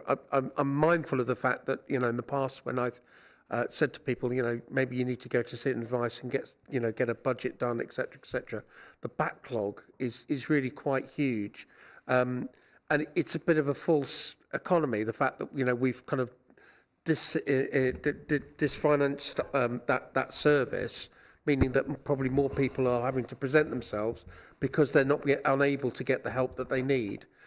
Is that something that we need to look at more in the round in terms of the work that CAB do and how we could better support them to make sure that we have less people coming to us in crisis? Can I come on this? We recently had a meeting with Citizen Advice Bureau as well. Thanks for your prompt as well in regards to it. And the one thing they are doing, and I do really appreciate the work that they do, is that they are starting to do a bit more face-to-face now as well. They're actually going back to a bit more face-to-face, and that's very important. But Citizen Advice Bureau know what they're doing, and we want to take away some of the work that they do as well and bring it in-house and maybe train our own councillors to be able to signpost people on how to do this stuff as well. But we've also got a number of other organisations that we are taking advantage of. Should I say advantage? That's not the right word to say. But they know their people. They know the clientele they have. They got community links. And it's important that we use all aspects of this to be able to roll out this scheme. And if Ian, you want to add on? Yes, thank you very much. You're absolutely right in what you say. They do a fantastic job as an organisation and they support thousands of people a year, but they quite clearly do not have the capacity that they need to see everyone that's requiring their services. So the proposal today is that we double the funding to Citizens Advice. And one of the pieces of work that I've been doing with our community organisations, churches, mosques, charities, is to say, will you agree to host Citizens Advice a day a week, a day a fortnight, and have that wraparound support at the point where people are coming asking for crisis support? Will you have a Citizens Advice officer working there that can see people on the day, hopefully, or at least through a booked appointment, and provide that immediate support to get people before their crisis extends into further problems? Thank you. I think I had Councillor Neil Boyce and then yourself. Have I done the wrong order? No, I've just got a follow-up, that's all. You had a follow-up. That's Okay, forgive me. So you mentioned about using other venues for CAB. Are we able to get in touch with our library service and use those facilities as well? I think it's, we're currently doing a review on the library services. And that's exactly the sort of service that we should be putting into our libraries so that, we come to them rather than people having to come to us. I'm really excited to answer this question, actually, because like I said, with Woodson Library, especially that we've been working on, and other libraries, the same sort of aspect that we want to be able to bring our buildings, our community hubs. I know we've got family hubs, sorry, Katie, but our community hubs where places like the libraries are used, community centres are used for these kind of opportunities to be able to get in touch with the residents, whether it's from this side of the city or the opposite side. And like Ian said, mosques are all community hubs in one sense or another, and we want to be able to touch in and combine these services, especially with libraries and community centres that are within our grasp. Thank you. Now, I am actually, forgive me, it was Councillor Angus Ellis before yourself, Councillor Boyce. Thank you. Thank you, Leader.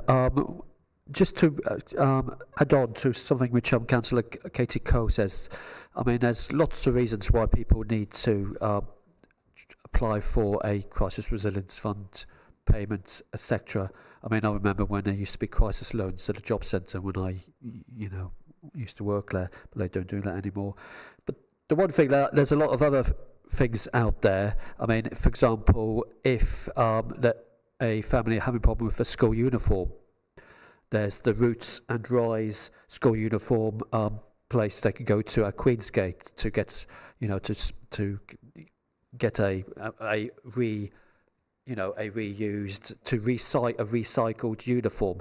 And I was at a meeting last week, and a little story which touched my heart a little bit, and it's quite sad, but it really shows the need for the Roots and Rise place. A child at school had torn or had really damaged his school uniform, and he didn't want to go home and tell his mum because he knew she'd struggle and have a bit issues. So he went straight to the Roots and Rise place and saw, I forget his name, but the person who runs it, who's doing a brilliant job there, and to make sure it, rather than go, get told off or have issues at home around not having a school uniform. And it's things like that which are really good, and as in addition to things like the Crisis Resilience Fund. And also a big up, and I'm being topical because tomorrow at 5 o'clock there's a school uniform recycling event. Bring a bag, bring a change event. Now, they said about bringing a school uniform. I haven't got one I can take, unfortunately. and my son's too old as well. But yeah, so a big up. Please go to that event if you can. So the Fair Trade, the Co-op, the family hubs who have already been mentioned, and the Peterborough Recycling team are there. So if you can pop down there anytime between 5 and 8 tomorrow at Queen's Gate, and it's really good. Some of these additional places which can help people in crisis. Thank you, Councillor Angus Ellis. Councillor Neil Boyce. Thank you, Leader. Whilst I fully support the introduction of the Crisis Resilient Fund, I am concerned about the impact this will have on families. How are we going to ensure families are not impacted, and any rising levels of neglect to some children are going to be monitored? Yes, would you like to take that, Ian? Yeah, thank you very much. So I suppose a lot of this is about good communications, good engagement, and reaching out through as many channels as we can to make sure that we get the message out there of what support and help is available. And certainly I know Amanda's team will be helping me closely with that over the coming weeks and months to make sure we can engage. And I think there are lots of access routes that we've got. We'll be refreshing our council website to make sure that information is really easy and clear for people to see. We'll be setting up a new phone number for people to apply for a crisis payment.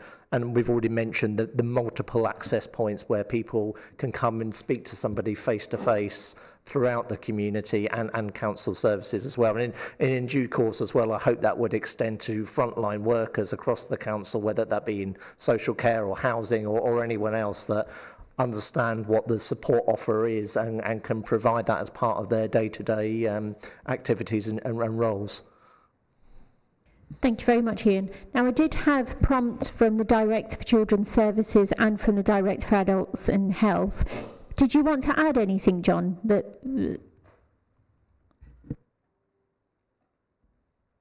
Well, I'm happy not to, but in light of the... I thought you were going to. Yeah, in light of the question specifically regarding sort of like families experiencing neglect, members will be acutely aware that we've just had Ofsted visit and they focused on looking at our response to neglect last week. I'm delighted to share today that the report will be published on the Ofsted website in May due to the pre-election silence nationally. But in terms of what's happening locally and nationally, the National Society of Prevention of Cruelty to Children, NSPCC, reported recently that 1 in 10 children nationally have experienced neglect. And we know that neglect is the most common form of abuse. And that meant that in 2025, 49,000 children were subject to a child protection plan. And of those, 222 were in Peterborough. Now, of those 222, 120 were under the category of neglect.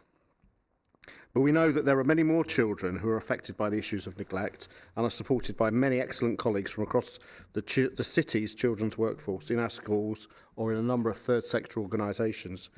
And the changes announced by central government to develop the Crisis Resilience Fund have been mitigated in many ways, for example, through the changes to the child benefit cap, as Ian's outlined. But we also know that poverty is a key driver of neglect, and there are numerous initiatives happening locally to address this. For example, the temporary food vouchers, the council tax support, support to the voluntary and third sector, and of course, and importantly, the announcement today regarding the CRF going forward. Again, nationally, the OBA recognised that the changes to the childcare cap will mean that families will be about £5,300 a year better off, and nationally that will affect 560,000 families. But locally, the solution to reducing neglect is prosperity. And if we're truly serious about reducing harm to children experiencing neglect, it's to deploy a one Peterborough approach to addressing neglect. And I'm really pleased to be able to say that not only is Peterborough addressing this, but we're also one of the fastest growing cities and also showing signs of improved prosperity around evidence of economic growth. So I think we're in a good position going forward in terms of a whole system approach to addressing neglect, both through the CRF and in wider initiatives that the council is currently engaged in. Thank you. Thank you very much, John. I've now got Stephen, Director of Adults and Health. Yeah, I just really wanted to add that I think this is a national change in direction. It gives guaranteed 3-year funding, which I think gives us the opportunity to look more structurally at how we alleviate poverty, and I think it really links well with what the work that we're trying to do locally to put more infrastructure in place. I think within the council and with our key partners, so that so as Ian said earlier, it's not only about giving the kind of support, individual support to people, but it's looking at how we can resolve issues for people longer term, put the services, the pathways in place so that we can deal with the causes and deal with the issues. And I think it's a really good opportunity that we've really got to grab, to be honest. We've not had this kind of guaranteed 3-year funding before. And I think we're really well placed in terms of the work that we're doing, the work streams that we've got to get, to get that work in place and to get those solutions in place. So it's a really good opportunity. I think that we're in a pretty good place to grab. Completely agree, and some points well made. You wanted to add something, don't you? Because obviously you're cabinet member for this portfolio. If there's no other questions, I just want to add that this subject, me and Ian have worked. Oh, sorry, I do apologise. So, Councillor Neil Boyce, you've asked. Councillor Mohammed Jamil. Thank you, Leader. I fully get the good work that Citizens Advice do as a former employee many years ago. But over the recent years, they've sort of taken a back burn, and because of funding cuts, they've been mostly online. How confident are we that they will be able to deliver this? Because one of my fears is that they've not done this type of work, and would we not have been better off giving that money to people, community groups who work in the community day in, day out, and have that front face already? So what made us go with CAB in terms of giving them the CIS grant?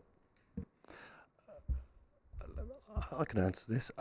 Firstly, we just recently had a meeting in regards with the Citizen Advice Bureau, and they have assured us, and they have actually changed their framework. They did realise that they haven't been able to engage with so many people online, and they know that they are missing I wouldn't say a trick, but they are missing vital customers in regards to not being able to do face-to-face. We are also going out to community groups as well. So it's not, we're just going Citizen Advice Bureau and that's it. We are going to other community groups as well to be able to not just use, I mean, is it fair to say Gladcar as well and a few others that we are actually approaching, because they know their demographic and they know the people that do already go there for help as well, food banks as well, and it's important to understand that it's not just them we're working with, it is the whole community, should I say trade? Just say the whole community and help. The help will be provided that way, not just through one facet. And Ian could add on more to that. Thank you. Yes, thank you. It's a good point you make around why should we fund this organisation versus other community groups in the city. And I suppose the main point I would respond to that on, this is quite skilled work and some of it is regulated work as well. So an organisation does need to be regulated by the Financial Conduct Authority to be able to carry out work like this, which is a very skilled and difficult thing to be done, really. The point about funding Citizens Advice Peterborough is we buy into a local charity but has the support of a national network, which there are lots of fantastic local community groups and charities, but they do not have the same skill set and experience to be able to offer this quite complex and difficult work that I think Citizens Advice are able to do. And although the comment was made earlier about the council reduced funding some years ago, we've also managed to continue that funding through other sources. So this isn't work which was starting from scratch. This is continuation and expansion of a well-known service that we know works, and we can just see more people through this funding that we've got and help more people through that, really. Okay, thank you very much. Now, if everybody has had the opportunity to ask and make really some considered discussion around this. One of the things that I'd like to add, actually, that I was speaking to the Chief Executive about, is the vulnerability around often a population that doesn't come on the radar, related to obviously people with young families, and that is those are vulnerable women, women who are subjected to domestic violence, for example, either apparent or inapparent, and what mechanisms we have and how beneficial this would be for those women who may be either fleeing persecution or don't have access to funds or money at all for basic provisions, and how we would tailor any support to that particular population. I'd just like to ask that question too. Yeah, thank you. Again, I think it's another excellent point that we're drawing out very specific needs within our community. And one of the benefits of this approach compared to what we've been doing under Household Support Fund, which has been really great in terms of providing food and essentials and basics, is it gives people dignity. By having cash instead of a food parcel or a food voucher, you have more choice. You have the ability to spend that money where you need it, on the priority that you have, whereas that could be food, but it could be something completely different. Also, if we're just looking, the programme that we have at the moment only offers food. Under this, people can still receive emergency food alongside a cash payment if they need it. So one of the things I'll be doing is working with our domestic abuse team to make sure that they are well engaged with this, and we are supporting that team to help the clients that they are working with through this service. Thank you very much, Ian. And with that, I see that there's been a culmination now of the discussion and answer of questions. And also, just to say, for the benefit of the residents that are watching or the public that is watching, we've had enormous scrutiny with reference to this agenda item, haven't we? We've had weeks of looking at this with a fine-tooth comb, having a look at what the model of implementation will be, those populations that will benefit from it, how we weed out some of those more societal issues that might risk misuse of these monies or funds, and also to highlight the fact that members here are quite cognizant of previous services such as citizens' advice, indeed, previously that we have had, which were cut as a result of previous administrations' decisions in budgets, which we've all been witness to. And I think sometimes we have to be a little bit politically bold over here when we make those statements, because that's one of the reasons why when we passed budget last week, it was a robust budget that actually didn't see any sweeping cuts to services and allows for accommodating and strengthening some of those things that were cut in the past. And citizens' advice is one of them. Peterborough Women's Aid is another one of them as well. So identifying vulnerability and just putting that message out there that this is an administration that is making sure that we aren't taking away some of those vital services for people. Granted, they may be non-statutory, but they do act as a lifeline too. So I'd really like to thank you, Ian, for number one, being very patient with us amongst a whole host of questions that we've come to you with, and sometimes not being very happy about what we've heard, but you really have worked hard at this. So I'd really like to thank you. And here's to, I think, an era whereby this is hopefully going to be an era of hope for our residents across the city, with young children and those that are particularly vulnerable. So I'd just like to highlight that message as well. So thank you everyone around the table, including our cabinet members who have contributed to this avidly. And on that note, I would like to ask members then to approve the recommendations via the recommendations header on page 211 to 212 of the agenda pack. Are we content? There's been some really good discussion around this. Ian, thank you very much indeed. Thank you. Now we're coming to our last agenda item. And my goodness, we've been waiting for this one. Charlotte, please come and take a seat. We really have been waiting for this one. I'd like to shout out from the rooftops about this, because this is regarding the contractual arrangements and matters relating to the insourcing of OSA, Aragon Services, and this item can be found on pages 229 to 300 of the agenda pack. And before we begin this item, I know that an additional exempt annex was circulated to members this morning, And are you all content that you've had enough time to review and consider the additional information? Are we all happy with that? Okay, well, in that case, Councillor Angus Ellis, Cabinet Member for Environment and Transport, I have great pleasure to ask you to introduce this report, please. Yes. So, goodbye, Councillor Hogg. We shall just wait until Councillor Hogg leaves the room. He's gone. Please proceed. Thank you, Leader. This report seeks consent to authorise specific contractual arrangements in relation to the insourcing of the Council's operational services agreement with Peterborough Limited, the Aragon Services part. In brief, this is to allow goods and services to be purchased and provided on day one, the 1st of April, alongside ensuring the necessary paperwork is in place in relation to the local government pension scheme pension and the agreements with Peterborough Limited.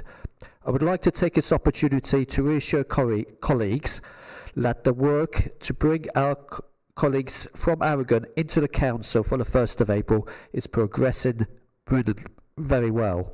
Specifically, over the last week, for example, I can confirm that about 97% of staff, and that's in addition to what is printed here, have chosen to accept the Council's offer in relation to their terms and conditions of employment, demonstrating that employees welcome the decision to bring these services back in-house.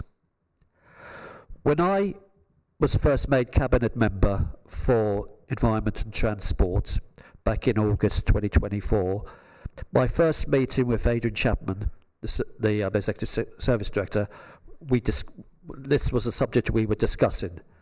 So it is really good that we will get this over the line on the 1st of April. There's been a lot of really hard work undertaken by Charlotte Palmer, all her team.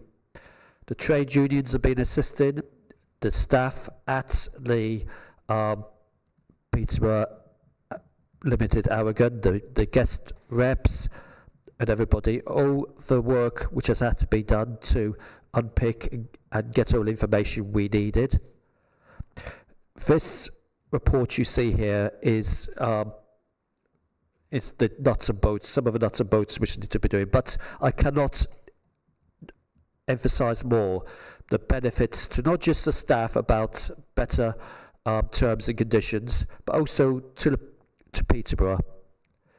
Better value for money, and going forward after day one, we'll be able to look at the service which there is there and make improvements.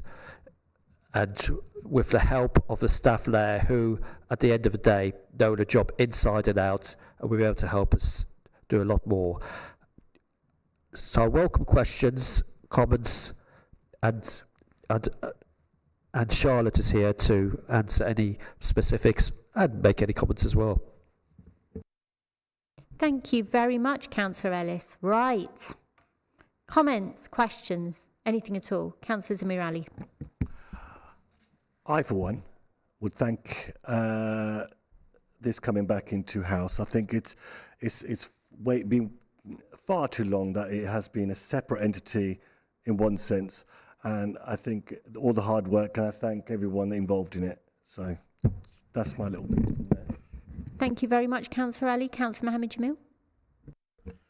Well, I would certainly echo Councillor Ali's point. I was just going to say that I've been in Cabinet for 2 years, and it's like, I don't think the shareholder Cabinet meeting where we've not discussed this. So this has been laboured, and I think Farouk will testify the year before that, when he was leader, that, this has been ongoing, and we've had to wait a long time to get all our ducks in place in order to make sure that there is a smoothless transition.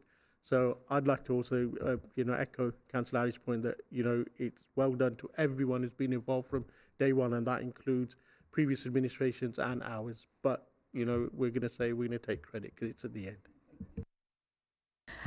I somehow knew you were going to throw that one in. Councillor Neil Boyce. Thank you, Leader. Based on the report that we received earlier, I do have reservations, even though the risks are small to the council, because they haven't issued, or PL haven't issued us with all the documents that we've requested, and the legal advice is that the risk's low. Personally, I don't feel comfortable with any risk to the council. We've had enough risk recently. I would prefer that, whilst I totally agree it needs to come in-house, I would prefer to delay this decision until such time as we've had that information, personally. Thank you. Charlotte, would you like to come back on that? Yeah, absolutely. As the report outlines, the various recommendations that are included in the report, the overall, the impact and risk to the council is low. We do have a specialist team of officers from all across the various different parts of the council. So we meet weekly and more often than that to deal with specific issues with colleagues from legal, from finance, from HR, from our insurance team, risk team, and audit team. Everybody's been part of this, and they have been for the year since the council took the decision last March to bring these services back in-house. So whilst we've not been in an ideal position where the company have provided us with a final suite of documents that we can absolutely rely on, I don't think that's because they're being difficult at this stage. It's simply because the information isn't there. So more time wouldn't allow us to resolve those issues any further. We've got as far into that detail as we possibly can. And now in order to progress, we need to put the relevant contractual arrangements in place, and particularly the exit agreement that we reference in the paper. That's about effectively coming to an agreement with the company that specifies exactly how everything's been left. Everything that both parties know is clearly recorded, and therefore if any issues should arise in the future, we have a very clear record of why a particular course of action has been selected in order to further mitigate that risk for the council. Is that okay, Councillor Boyce?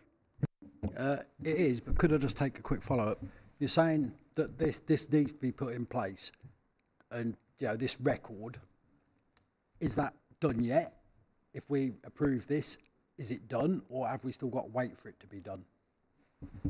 Yeah, I can answer that as well. So the exit agreement is 90% of the way there, I would say, at a rough estimation. The content of the main body of the exit agreement is fully drafted and broadly now agreed between both parties. The schedules, which contain the finer details, so for example, some of the schedules are information included in this pack today about the contracts that will novate.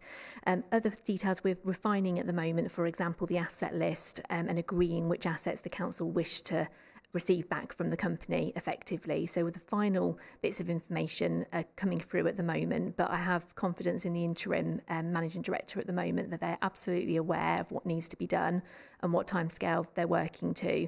So I don't have any concerns now that that information won't come through at this stage. Yep. Thank you. Any other questions or comments? None at all. Well, that being said, what I will say is that this really has been, I keep on using that terminology, it really has been a labour of good intention and actually a labour of collaboration because of the many facets of consultations that have had to take place. Sometimes we felt that, and this is again reminiscent of how previous administrations under your leadership, Councillor Farouk, had wanted to primarily focus on the efficiency of how this council runs its services, pivotal services such as waste and waste management. And it forms a huge part of our service delivery apparatus here in the council. And I think quite rightly, Councillor Boyce highlights the potential of any risk and for us to look at how we're mitigating that risk. I think that we've also been very cognizant of that and been scrutinising that aspect too in the past when we have had numerous conversations through various leaderships that have taken over the council and the running of the administration. I think that from my own perspective and my experience when I was cabinet member before I became leader, I was quite reassured by some of the exercises that have been undertaken by the department. Some of those conversations have been difficult ones, so I don't underestimate the amount of responsibility that you have had to embark upon in this. I think that that is praiseworthy, and I'd like to congratulate Adrian as well, because I think overseeing such a huge exercise, when we started an initial conversation and a thought process, I didn't realise its delivery would ever be possible, is now possible, and we're sitting here and going to hopefully vote on this to make sure that we are delivering efficient, good value for money services for our residents, where they can be relied upon the fact that their elected representatives can have a single point of access rather than relying on an officer to go to a subcontracted company. And that's the difference in service delivery around a model of service that is so essential to our city. It's about keeping our city clean and making sure that we're doing so in an efficient manner. So I'd like to convey that, because that's really important. That message is very important. And as well as that, what I will give is credit to Councillor Dennis Jones, previous leader before my time, and there was one thing that he said to me when he handed over the mantle, and that was, for goodness sake, before you go and whatever happens next year, please make sure that you get insourcing over the line. And I do want to pay tribute to him over here, because he was incredibly passionate about it. And I do want to give him credit for that, because it would be remiss of me not to give him that element of praise. So he was so passionate about it. So I don't know, Councillor Jones, if you're listening to this, thanks to you as well for actually investing in us and making sure that we carried that passion on, and all the officers over here. So this really has been a combined approach. Thank you, everybody, for this. And what I will do is we'll go on to the recommendations now that are on page 229 to 230 of the report. And are we all content to agree this historical recommendation, everyone? Thank you. Yes, Councillor Boyce. Unfortunately, Chair, at this point, I can't agree. Okay. Is there a reason for that? Yeah, the legal advice. You know, I don't want this council to take any more risk. You know, if we've been told there's even if it's a low risk, I don't want the council to take any risk at the moment. Sure, well, it's a democratic forum, and, you know, we respect the fact that you've had the opportunity to ask those questions, but that is absolutely fine. So should we then go to a vote? Is that how the procedure would be? So we will vote for the recommendations. Thank you, Councillor Boyce, for asking your questions. So for those recommendations on page 229 to 230 of the report, those cabinet members that would vote in favour? And those that would vote against? And those who would abstain. Obviously, we don't have those that are here that have abstained, but thank you very much. And that looks like those recommendations are carried. So now, that was the last agenda item. I'd like to thank everybody for their due conversations and debate and questioning, at having passed some really good recommendations here and agenda items. And I hope you have closed the meeting, and I hope you have all have a safe journey home. Thank you, and good evening.